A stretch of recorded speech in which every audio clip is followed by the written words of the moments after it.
ساتھ سماعت فرما لیں. یہ مسئلہ کیا ہے؟ نظر اور منت ماننے کے اعتبار سے ہے.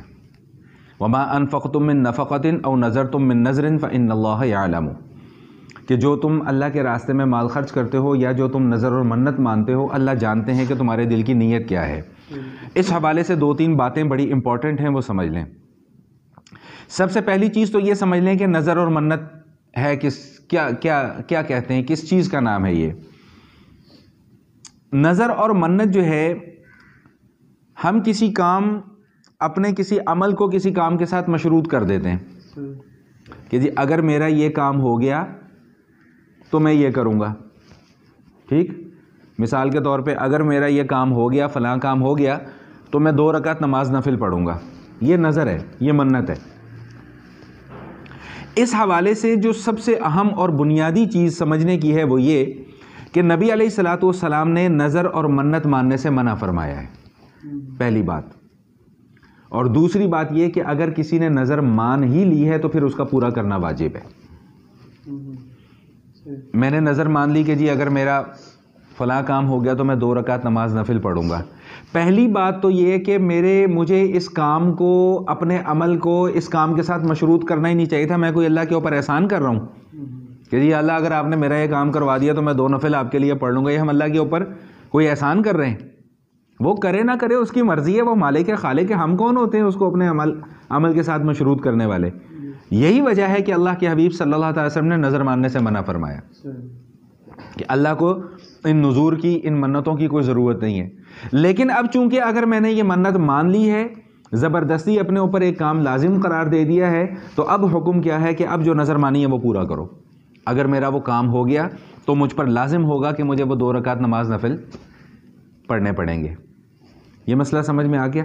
اب اس سے زیادہ اہم مسئلہ سمجھ لیں جس کی آج کل کے دور میں ہمیں بہت زیادہ ضرورت ہے کہ نظر اور منت کس قسم کی مانگی جا سکتی ہے اور کس قسم کی نہیں مانگی جا سکتی.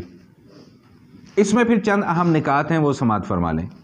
نمبر 1 یہ کہ کسی گناہ کے کام کی نظر ماننا جائز نہیں ہے. جیسے ہم پہلے بھی پڑھ کے آئے ہیں کہ غلط کام کی قسم کھانا جائز، یاد ہے مسئلہ کہ غلط کام کی قسم کھانا جائز نہیں ہے. اگر کسی نے کسی گناہ کی یا غلط کام کی قسم کھا لی تو اس پر لازم ہے کہ وہ اپنی قسم کو توڑے. تو بالکل اسی طرح کسی ناجائز کام کی منت ماننا جائز نہیں ہے، نمبر 1. نمبر 2 کہ نظر اور منت جو ہے یہ عبادت ہے،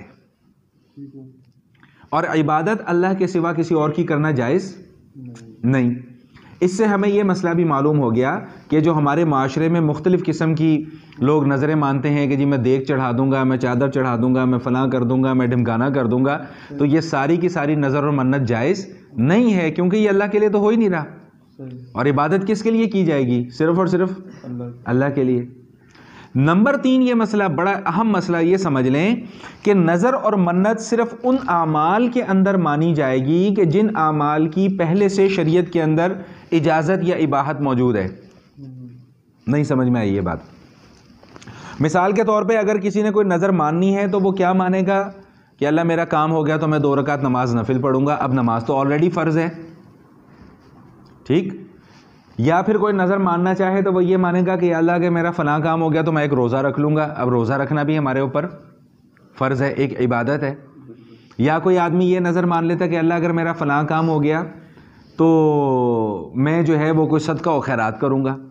تو صدقہ و خیرات کرنے کا بھی ہمیں بار بار حکم دیا جاتا ہے، تاکید دی جاتی ہے. تو یاد رکھیے گا کہ نظر اور منت صرف ان اعمال کی مانی جائے گی جو شریعت میں جو اعمال پہلے سے موجود ہیں. جن اعمال کا شریعت کے اندر پہلے سے حکم موجود نہیں ہے ان اعمال کی نظر اور منت نہیں مانی جائے گی. جن اعمال کا تعلق عبادات کی قبیل سے ہے، فرائض یا واجبات کی قبیل سے ہے، صرف ان اعمال کے مطابق یا متعلق نظر مانی جا سکتی ہے. اس کے علاوہ اور امور میں نظر ماننا جائز نہیں ہے. میں ایک مثال اس کی آپ کو بتاتا ہوں. ہماری مسجد میں آج سے کوئی 4 سال 5 سال یا 6 سال پرانی بات ہے، میں ایک دن مسجد میں گیا شام کے ٹائم میں نماز پڑھانے کے لیے. تو میں نے دیکھا کہ ایک کونے میں نا ایک موم بتی جل رہی ہے. میں نے کہا یہ پتہ نہیں کون موم بتی جلا گیا مسجد میں، ہم موم بتی کی کیا ضرورت ہے. میں نے جا کے موم بتی بجھا دی. اچھا پھر کچھ دنوں کے بعد پھر میں مسجد میں گیا تو پھر اب کسی دوسری جگہ پر موم بتی جل رہی تھی، میں نے پھر وہ موم بتی جا کر بجھا دی۔ مجھے ابھی بھی سمجھ میں نہیں آ رہا کہ یہ ہو کیا رہا ہے، نہ میں نے غور کیا کہ یہ کس دن یہ واقعہ رونما ہوتا ہے۔ تیسری دفعہ میں مسجد میں پہنچا تو ایک خاتون کھڑی ہوئی اور وہ جلا رہی موم بتی، وہ ہماری مسجد کا خادم بھی بیٹھا، تو میں کہا یار یہ کیا تماشا چل رہا ہے؟ وہ کہتی جی میں نے نظر مانی ہوئی ہے کہ میرا فلاں کام ہو گیا تو میں ہر جمعرات کو مسجد میں جا کے موم بتی جلاؤں گی۔ میں کہا یہ موم بتی اٹھاؤ اور نکلو مسجد سے باہر، یہ تماشا ہے۔ اور بھائی منت ماننی ہے تو کوئی بڑی منت مانو، جیسا کہ ہم کل پڑھ کے آئے ہیں کہ اللہ کے راستے میں مال کو خرچ کرنا ہے تو کوئی اچھا مال، یہ کیا 4 آنے کی موم بتی جلا کر تو تم جناب اللہ کے اوپر کوئی احسان کرنا چاہ رہے ہو؟ بھائی نظر ماننی ہے تو یہ مانو آج کل کے حساب سے کہ بھی میرا کام ہو گیا، میں مسجد کے اندر اے سی لگوا دوں گی یا کوئی پانی کا کولر لگوا دوں گی یا پنکھا لگوا دوں گی یا اور کوئی چیز جو ضرورت کی ہے، یہ تو سمجھ میں بھی آتی ہے بات۔ یہ کیا کہ 4 آنے کی موم بتی جا کر جلا دو اور جی ہماری نظر جو ہے وہ پوری ہو گئی، ہماری منت پوری ہو گئی۔ یاد رکھیے گا کہ اس طرح کی نظر اور منت ماننا جائز نہیں ہے، جیسا کہ مسئلہ میں نے آپ کو بتلا دیا۔